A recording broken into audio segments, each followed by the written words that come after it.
Ya ini saya kasih dulu satu-satu, terus nanti kita dokumentasiin ya Pak. Iya. Habis itu baru. Siap. Ya, selamat datang di Museum Perangko ya. Museum Perangko Taman Mini ini di dalam museum ini ada 7 showcase. Ini namanya showcase. Ini showcase 1, 2, 3, 4 terus sampai 9 showcase 7. Nah, ini showcase pertama ini salah satunya menceritakan mengenai awal ditemukannya kertas lah. Sebelum kita pakai kertas, kita pakai daun lontar. Ya kan? Tapi dulu awal surat menyurat itu mereka tuh pakai daun lontar. Maaf Pak, mau nanya kenapa pakai daun lontar ya Pak? Karena belum ada kertas. Iya. Jadi kalau mungkin karena daun lontar itu Lebar ya, teksturnya lebih kuat dan lebih lebar ya kan.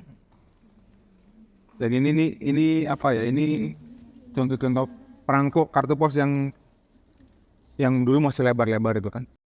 Nah, ini salah satu koleksi perangko dari kolektor. Jadi kolektor ada yang menghibahkan koleksinya ke Museum Perangko. Karena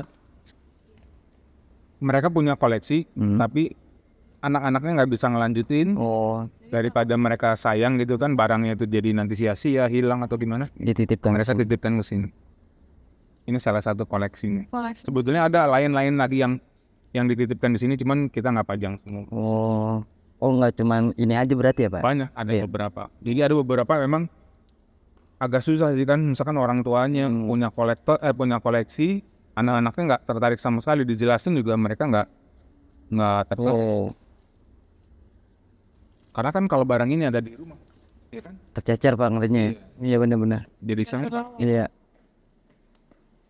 Ini showcase kedua. Showcase kedua ini proses pembuatan perangko dan materai.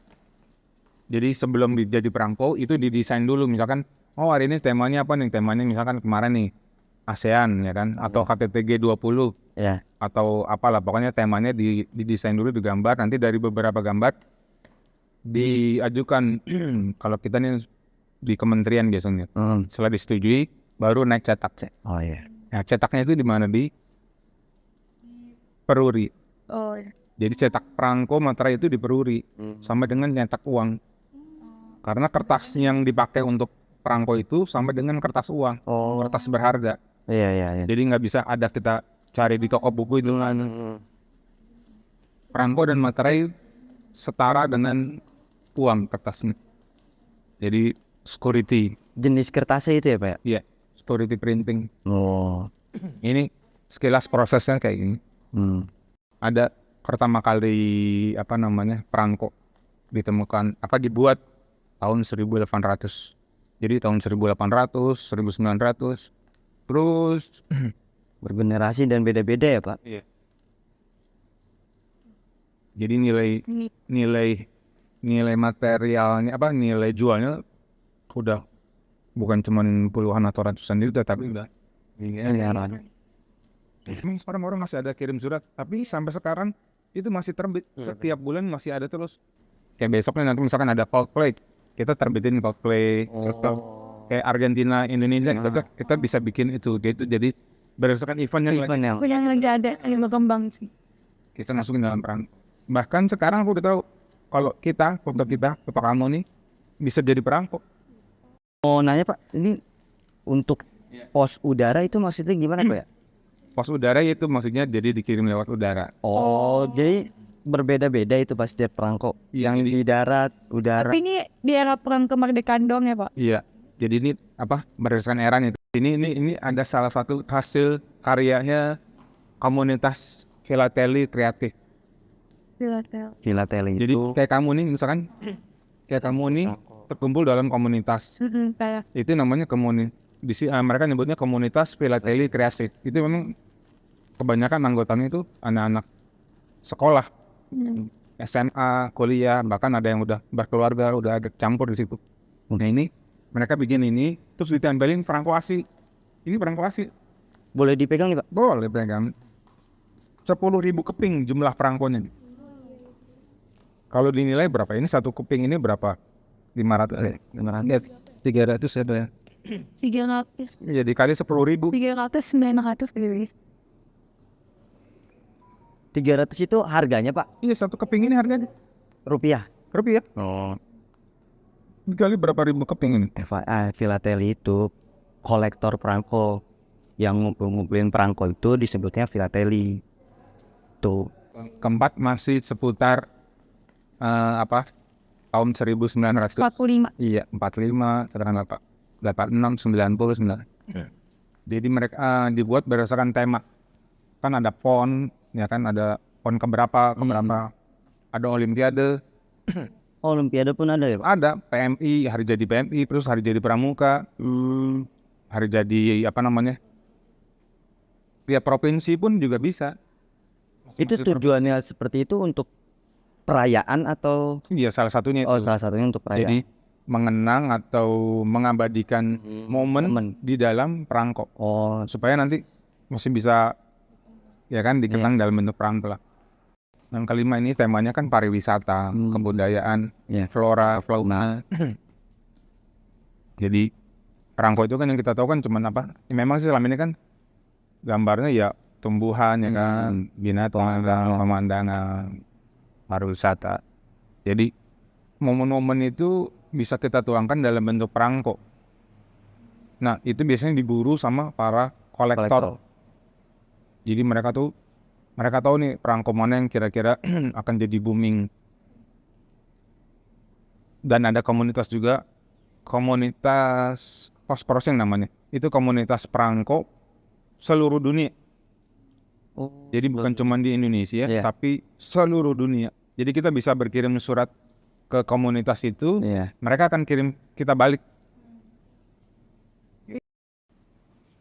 Ini showcase ke-6, ini pada saat diresmikannya Museum Perangko oleh Ibu Tin. Jadi penggagas atau pendiri Museum Perangko itu oleh Ibu Tin Soeharto.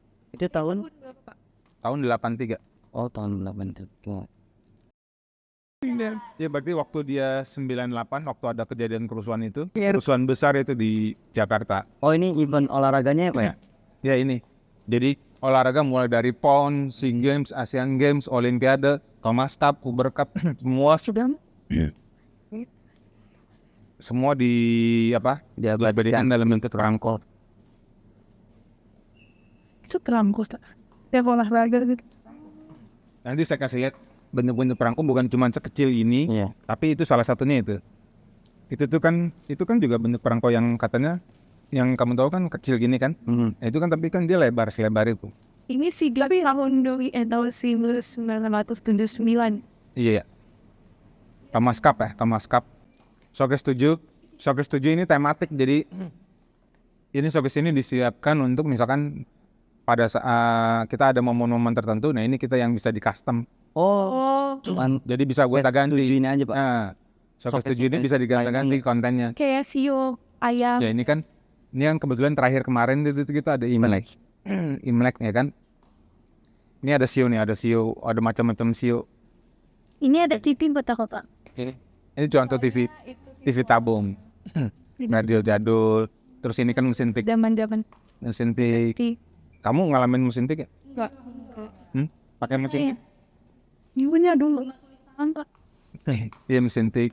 Jadi ini alat-alat kantor pos yang dulu kan timbangannya masih manual kayak gini. Kalau sekarang kan udah digital. Jadi timbangan paket, timbangan surat ini kayak begini modelnya. Ini mesin tik juga zaman dulu gini. Coba kebayangan kalau kita salah ngetik, ulang lagi, sobek lagi. Musik ya. Iya. Nggak bisa di backspace, nggak bisa di delete. Iya. Betul, ini sertifikat. Ini sebelahnya apa? Perangko ya, Semkon Peringatan Republik Perangko. Iya mas. Iya. Iya masnya ya? Iya. Berapa karat pak? Berapa karat? Bener, habis nanya karat berapa gram gitu? Berapa gram, iya bener. 7.700 ya. Jadi perangko emas ini dicetak hanya 30.000 keping. Terbatas gitu kan? Di Indonesia Pak? Di Indonesia. Apa namanya? Limited edition. Iya. Terbatas. Ini salah satunya. Nilainya udah beragam, suka-suka yang Punya. Iya, yang punya, ya kan? Karena tidak ada nilai pasti, tidak ada nilai baku. Di meja ini, meja ini kalau lama udah. Ini ya? Bukan ini? Ini dari tahun 87 terus ke sana 1900 terus. Jadi kalau kamu mau perhatiin, mau ngeliat, misalkan nanti mau buat dokumentasi, ini nih, oh tahun 87 tuh perangkonya ini. Terus tahun berapa nih, 88, 89, terus 90 kayak begini nih. Jadi ada nanti kamu bisa ngeliat perbedaan, oh ini tahun ini apa ada mulai perubahan itu seperti apa. Ini susunannya per tahun nih Pak. Udah, ini udah tahun. Dari 87, 88, 89, 90, 91 terus Sampai 1000. Ini makin kecil ya Pak dari yang pertama. Iya. Ini makin kecil. Iya. Kalau kita kirim surat kan biasanya cuman kirim terus perangkonya kan di ujung aja nih kan. Nah ini dia perangkonya udah kayak cerita. Jadi misalkan ini Istana Negara nih, satu ini nih menceritakan tentang Istana Negara atau enggak cerita tentang seri rakyat. Nah ini misalkan Tangkuban Perahu ceritanya atau Roro Jonggrang atau apa. Mohon maaf Pak, ini jadi satu amplop itu boleh ditempel beberapa Boleh, kok. boleh. Karena kan gini misalkan kamu mau kirim surat dari Jakarta ke Bandung. Itu kan satu perangko itu kan kepingannya cuman ada yang 3.000, ada yang 5.000. Itu kan tidak cukup. Tidak cukup biaya ongkosnya. Jadi kamu tempel 2, 10.000. Iya, dulu juga belum ada perangko yang 10.000, pakainya 6.002. Iya, gitu. Nah, tapi kalau kayak gini mereka itu lebih ke apa? Buat para kolektor. Buat kolektor ini mereka tempel ini bisa dapat stempel, apalagi udah ada tanda tangan, misalkan tanda tangannya menteri, presiden, udah. Begitu dicetak begitu dapat hari itu juga bisa jadi, misalkan padahal ini modalnya mereka ini paling nggak sampai 50.000, ya kan? Tapi begitu ada stempelnya, tanda tangannya, tanda tangan siapa yang pada saat acara itu berlangsung, langsung mau jual 1 juta, mau 5 juta itu udah Nilai jualnya udah langsung hari itu juga. Gitu. Jadi mereka itu kalau kayak begini tidak untuk dikirim tapi untuk dikoleksi. koleksi. Jadi mereka beli ininya sendiri. Ini kan sampulnya khusus, bukan sampul kita beli di toko buku atau di warung ya kan? Iya. Sampulnya sampul khusus. Ada bergambar. Kita tempel ini perangko. Yang bikin mahal itu sampulnya, perangkonya, dan makin mahal lagi begitu ada stempelnya. Ini kalau nggak ada stempelnya nilainya berkurang. Keasliannya Pak. Iya, jadi momennya memang jadi stempel ini hanya berlaku saat itu. Lewat dari itu stempel itu udah nggak ada. Makanya itu yang jadi mahal. Jadi misalkan ini penerbitannya apa nih? Penerbitannya tentang apa, hari apa, udah hari itu aja. Si stempel itu boleh terbit. Makanya sih kalau kolektor itu semangat mereka tuh kumpulin ini bikin stempel. Besokannya itu stempel udah nggak boleh, udah nggak ada, udah nggak boleh beredar. Makanya itu yang salah satunya yang jadi mahal, jadi barang langka lah. Nah kalau ini sepeda dulu kan pengantar surat itu dulu masih jalan kaki. Habis jalan kaki mereka pakai kuda. Setelah kuda mereka pakai sepeda. Setelah sepeda baru mereka pakai motor. Gitu, ini salah satu sepeda. Kirain saya tadi ini sepedanya Karasa Sweet Pak. Ini yang lubang buaya. Udah itu sekilas aja dia. Iya Pak. Terima kasih ya Pak untuk penjelasannya.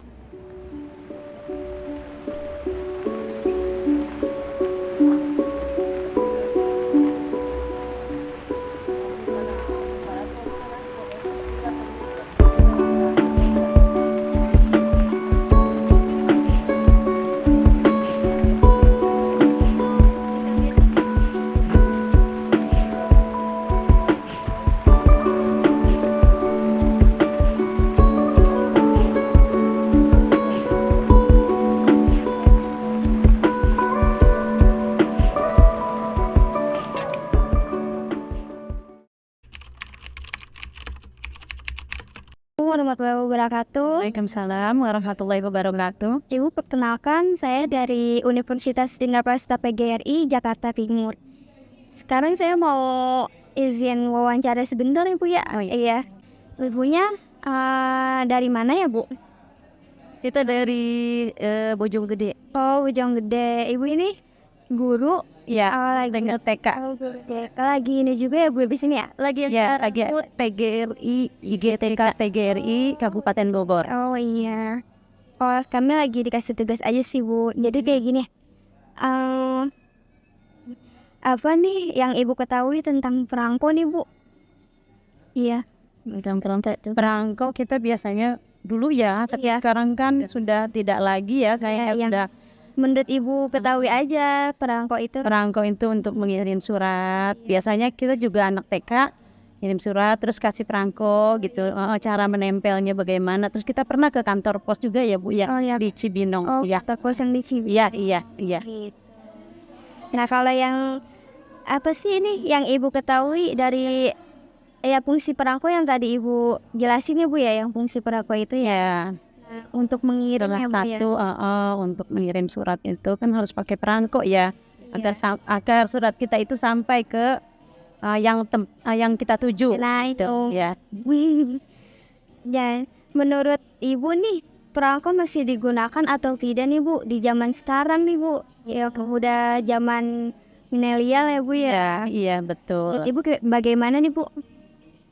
Iya sekarang berbalik lagi yang tadi udah dijelaskan, kayaknya sih sulit ya kalau digunakan lagi gitu. Soalnya kalau digunakan lagi juga banyak ya udah cepat yang cepat daripada perangko gitu. Berarti kurang ya Bu ya? Oh ya benernya sih gitu. Tapi kalau misalkan mau balik ke zaman dulu lagi lebih baik pakai perangko. Jadi anak mengenal ya. Iya, lebih mengetahui. Itu kan iya betul. Gitu. Ibu untuk hari ini terima kasih ya Bu ya. Ibu Dari Unindra kan ya? ya, kita dari Unindra yang di Jakarta Timur ya. Ibu, makasih ya Bu, sukses selalu. Iya. Kenalkan Ibu, nama saya Dinda Kisyadara, saya dari Universitas Indah Prasta PGRI dari Prodi Pendidikan Bahasa Indonesia. Di sini saya ada tugas mewawancarai tentang perangko. Ibu, mohon maaf minta waktunya sebentar. Iya boleh silahkan. Ibu namanya siapa ya? Saya Ibu Trisnawati dari Museum Perangko. Di sini sebagai apa? Admin Museum Perangko. Oh, Include marketing juga. oh ya. Kalau Di sini semua yang di Museum Perangko marketing, termasuk security juga marketing. di sini dari tahun berapa Ibu? Apanya nih? Bekerjanya. Bidangnya? Oh, kalau saya itu kalau di sini baru jalan 2 tahun. Cuma saya lamanya di kantor pos pusat. Oh gitu. Kalau di sini saya mau nanya tentang waktu masa pandemi kemarin. Kalau masa pandemi kemarin gedung ini tuh masih berkelola atau tidak Ibu? Kalau pandemi kita sih tetap buka. Iya. Ya, tetap sesuai jam kerja dari jam 8 sampai jam 16. Iya. Tapi Taman Mininya tutup selama 2 tahun. Taman Mini Indonesia Indah gerbangnya ditutup. Jadi pengunjung itu nggak boleh masuk satupun. Oh jadi Otomatis kami yang di dalam semua maupun museum maupun anjungan ya kena imbasnya. jadi Tidak ada pengunjung satupun. tidak itu ya, apa namanya, tidak produktif lagi ya? Iya, selama 2 tahun kita vakum, tidak produktif betul. Kalau saya mau nanya tentang perangko, Ibu tahu istilah perangko itu menurut Ibu tuh apa ya? Oh, Perangko itu adalah satu pengganti uang perangko itu. Jadi dia itu pengganti uang. Jadi kalau misalnya kita mengirim dokumen, ya kan perangko itu kan bisa ditempel ya untuk dokumen kan, atau paket bisa dalam maupun luar negeri. Nah itu pengganti uangnya ya perangko. Jadi misalnya kamu mau kirim ke Solo, ya kan, harga itu perangko itu kalau nggak salah 10.000.